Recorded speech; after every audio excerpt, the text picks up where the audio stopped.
Gold trusted gold buyers మీరు తాకట్టు పెట్టిన బంగారాన్ని విడిపించి ఈ రోజు ఉన్న మార్కెట్ ధరకు కొనబడను. ఖర్జూరం పండులో ఆరోగ్య ప్రయోజనాలు ఉన్నాయి. వాళ్ళు మాక్సిమం ప్రతి దీంట్లో కూడాను ఖర్జూరం అనేది వాళ్ళకి మ్యాండేటరీ అండి, ప్రతి దీంట్లో కూడా. అట్లాగే ఖర్జూరం పండుతో అనేక రకాల స్వీట్లు చేస్తారు శుభాశుభ కార్యక్రమాల్లో. ముస్లిం సామాజిక వర్గంలో ఖర్జూర వినియోగం ఎక్కువ.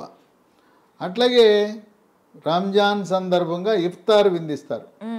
ఇఫ్తార్ విందులో కూడా వాళ్ళు ఖర్జూరంతో చేసిన స్వీట్లు, ఖర్జూరం పండ్లు, దానిమ్మ గింజలు ఇవన్నీ కూడా వచ్చిన అతిథులకు కూడా వాళ్ళు వీటిని అందించడం అనేది ఒక విశేషం. ఓకే. ఖర్జూర వినియోగం వల్ల 10 రకాల ఆరోగ్య ప్రయోజనాలు ఉన్నాయి. మొట్టమొదటిది ఎముక కీళ్లకు పటుత్వాన్ని ఇస్తుంది. ఓకే. మోకాళ్ళ నొప్పులున్నవారు, నడుము నొప్పి ఉన్నవారు వీళ్ళు ఈ ఖర్జూర వినియోగం వల్ల ఎముక దృఢత్వం వస్తుంది. వయసు 60 ఏళ్ళు దాటిన తర్వాత ఎముక గుల్లబారిపోతుంది. నడుస్తూ ఉండగానే దెబ్బ తగలకుండా తుంటి ఎముక ఇరిగిపోతుంది. ఆ విధంగా జరగకుండా ఎముక దృఢత్వాన్ని కాపాడి నొప్పులు, కాళ్ళ నొప్పులు, కీళ్ళ నొప్పులు, నడుము నొప్పి, కండరాల నొప్పులు తగ్గిస్తుంది. 2 రోగ నిరోధక శక్తిని పెంచుతుంది. ఇవి తింటే కోవిడ్ మహమ్మారి మన శరీరంలో ప్రవేశించదు, ప్రవేశించినా కూడా నిర్వీర్యమైపోతుంది. ఓకే. 3 ఎక్కువగా ఇమ్యూనిటీ బూస్ట్ అనేది దీంతో వస్తుంది. ఖర్జూరం అంటేనే ఇమ్యూనిటీ బూస్టర్. క్యాన్సర్ను నివారిస్తుంది. ముఖ్యంగా పెద్దపేగు క్యాన్సరు, మలాశయం క్యాన్సర్ను కూడా నివారించే గుణం ఉంది. 4 పిల్లల గురించి తల్లిదండ్రులు ఆందోళన చెందుతారు. మా అబ్బాయి ఎత్తు పెరగటం లేదు, మా అబ్బాయి కండపుష్టి లేదు, బరువు పెరగటం లేదు అని ఆందోళన చెందుతుంటారు తల్లిదండ్రులు. మేము చూడండి అమ్మా నాన్న ఎంత పొడుగున్నాం, మా పిల్లలు ఎంత పొట్టిగా ఉన్నారు, పెరగట్లేదని ఆందోళన చెందేవాళ్ళు ఖర్జూర వినియోగం వల్ల బరువు పెరుగుతారు, కండపుష్టి వస్తుంది, ఎత్తు కూడా పెరుగుతారు. ఎందుకంటే దీంట్లో కాల్షియం, ఫాస్ఫరస్, మెగ్నీషియం అన్నీ ఉన్నాయి. అంతేకాకుండా క్రీడాకారులు, పోలీసు, మిలిటరీ యూనిఫామ్ ధరించి సేవలను అందించే వారందరూ కూడా, బౌన్సర్లకు కూడా కండపుష్టినిచ్చే గుణం ఉంది ఖర్జూరానికి. ఇక 5 45-50 సంవత్సరాల మధ్యలో ముట్లు ఆగిపోతాయి, పీరియడ్స్ ఆగిపోతాయి. ఆ పీరియడ్స్ ఆగిపోయిన తర్వాత రకరకాల లక్షణాలు ఇబ్బంది పెడతాయి. తలనొప్పి, తర్వాత ఒంటిపై సెగలు, పొగలు, ఒళ్ళు చర్మం అంతా పొడిగైపోతుంది, ముఖం అందవిహీనంగా అవుతుంది, చర్మము ముఖం కళను కోల్పోతుంది, కండరాలు నొప్పి, తలనొప్పి, తర్వాత మూడ్స్ కూడా సరైన మూడ్స్లో ఉండరు, కోపతాపాలు, చిరాకు, పరాకు పెరుగుతుంది. ఈ స్త్రీ హార్మోన్ల పరిమాణము తగ్గటం వల్ల వచ్చే పోస్ట్ మెనోపాజల్ సిమ్టమ్స్ అంటారు, పోస్ట్ మెనోపాజల్ సిండ్రోమ్ అంటారు. అలాంటి వారికి కూడా చాలా బాగా ఉపయోగపడుతుంది. ఓకే. ఇక 6 కొంతమందికి అరిచేతులు, అరికాళ్ళు మంటలు, తిమ్మెర్లు, కండరాలు పిక్కలు పట్టేయటం, ఒంటి మీద ఈ చీమలు పాకినట్టు ఉంటాం, గండ్రు చీమలు పాకినట్టు ఉంటాయి. అనేక మందులు వాడినా కూడా అరిచేతులు, అరికాళ్ళు మంటలు తగ్గవు. అలాంటి వారు ఖర్జూరం తింటే చక్కగా ఈ నరాల పట్టుత్వం వచ్చి తగ్గుతాయి. ఓకే. 7 మూత్రపిండాల ఆరోగ్య పరిస్థితిని మెరుగుపరుస్తాయి, వాటి పనితీరుని మెరుగుపరుస్తుంది. రాళ్ళు ఉంటే మూత్రపిండంలో రాళ్ళు ఏర్పడకుండా పనిచేస్తాయి, రాళ్ళు పగలడానికి పనికొస్తాయి. తరచుగా మూత్రంలో చీము కణాలు రాకుండా కూడా తరచు యూరినరీ ఇన్ఫెక్షన్స్ను కూడా నియంత్రించే గుణం ఉంది. 8 మహిళలకి, గర్భవతులకు, బాలింతలకు రక్తహీనత ఉంటుంది. రక్తహీనతని వైద్య పరిభాషలో అనీమియా అంటారు. ఎవరికీ కూడా 10 గ్రాముల కంటే తక్కువ హీమోగ్లోబిన్ ఉండకూడదు. ఈ ఖర్జూరం తింటే రక్తహీనతకు చక్కటి పరిష్కార మార్గం. 9 దీంట్లో పీచు ఉంది, జీర్ణశక్తిని మెరుగుపరుస్తుంది, అజీర్తిని తరిమి కొడుతుంది, జీర్ణరసాలైన జఠరసము, క్లోమరసము, పైత్యరసం యొక్క ఉత్పత్తిని పెంచుతుంది.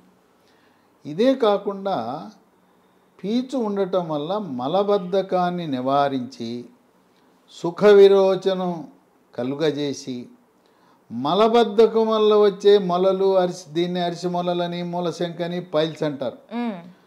పైల్స్ అనగా మల విసర్జన సమయంలో నొప్పి లేకుండా చుక్కలు చుక్కలుగా కానీ ధారగా కానీ పిచ్చికారి కొట్టినట్టు రక్తం పోతుంటుంది. ఈ ఖర్జూరం పండ్లు వాడితే మన పెద్దవాళ్ళు ఏం చెప్తారంటే, మలద్వారం ద్వారా రక్తం పోతుంటే, అబ్బాయి నీకు వేడి చేసిందయ్యా, చలవ కోసం ఖర్జూర పండ్లు తినంటారు. వాళ్ళకి వైద్యశాస్త్రం తెలవదు కనుక వేడి చలవ అంటారు. అల్లోపతి శాస్త్రంలో వేడి చలవ అనేది లేదు.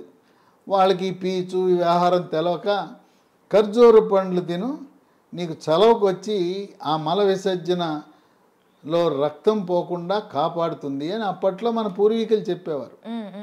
ఇక 10 రక్తంలో చెడు కొలెస్ట్రాల్ బ్యాడ్ కొలెస్ట్రాల్ యొక్క పరిమాణాన్ని నియంత్రించి హార్ట్ అటాక్ గుండెపోటు రాకుండా చేస్తుంది. తర్వాత దీంట్లో మెగ్నీషియం ఉంది. మెగ్నీషియం మెదడు యొక్క పనితీరుని మెరుగుపరుస్తుంది, ఏకాగ్రతను జ్ఞాపక శక్తిని పెంచుతుంది. పిల్లలు ఖర్జూరం తింటే వాళ్ళ మేధో సంపత్తి పెరుగుతుంది. కొంతమంది పిల్లలు 10వ తరగతి ఇంటర్మీడియట్ సెకండ్ ఇయర్ సమయంలో అమ్మ డాడీ నాకేం గుర్తుంటలేదు, అన్నీ మర్చిపోతున్నాను, పాస్ అవుతానో ఫెయిల్ అవుతానో నాకు నమ్మకం కలగట్లేదని వాళ్ళు మారం చేస్తుంటారు.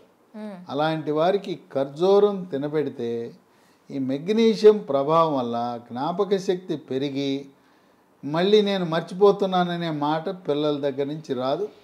కనుక విశిష్టమైన ఆరోగ్య ప్రయోజనాలు కలిగిన ఎండు ఖర్జూరం పొడిని మనం చక్కెర కొనటం మానేసి దాని స్థానములో కోయంబత్తూరు తాటి బెల్లాన్ని, అట్లాగే పాలు తాగేటప్పుడు పాలే కాదు కాఫీ టీల్లో కూడా మీరు షుగర్ మానేసి ఎండు ఖర్జూరం పొడిని అలవాటు చేసుకుంటే షుగర్ వల్ల వచ్చే సైడ్ ఎఫెక్ట్స్, అనర్థాలను, దుష్ప్రభావాలను, దుష్పరిణామాలను చాలా ఆశ్చర్యం కలిగిస్తుంది.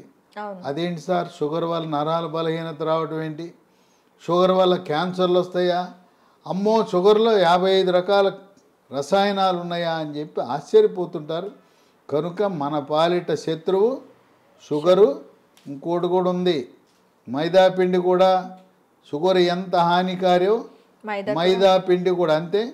షుగర్ కొనద్దు, మైదా పిండి కొనద్దు, షుగర్తో చేసిన వస్తువులు వద్దు, మైదాతో చేసిన వస్తువులకు స్వస్తి పలుకుదాం, ఆరోగ్యంగా ఉందాం. ఈ ఖర్జూర రహస్యాన్ని మీలోనే దాచుకోకుండా బంధువులకి, మిత్రులకు, అందరికీ కూడా ఈ ఖర్జూర పండు మహిమలను తెలియజేయటానికి తప్పకుండా ఈ వీడియోని మీ సోషల్ మీడియా గ్రూప్లో, వాట్సాప్లో షేర్ చేసి మీ యొక్క స్నేహిత బృందానికి ఆనందం కలిగిస్తూ మంచి వీడియో మాకు షేర్ చేశావని ప్రశంసలు పొందటానికి దీన్ని ఎంతమందికి వీలైతే అంతమందికి షేర్ చేసి, షుగర్ మంచిది కాదు, ఖర్జూరం మన ఆరోగ్యాన్ని కాపాడుతుందనే ఆ సమాచారాన్ని విస్తృతంగా ప్రచారం చేద్దాం.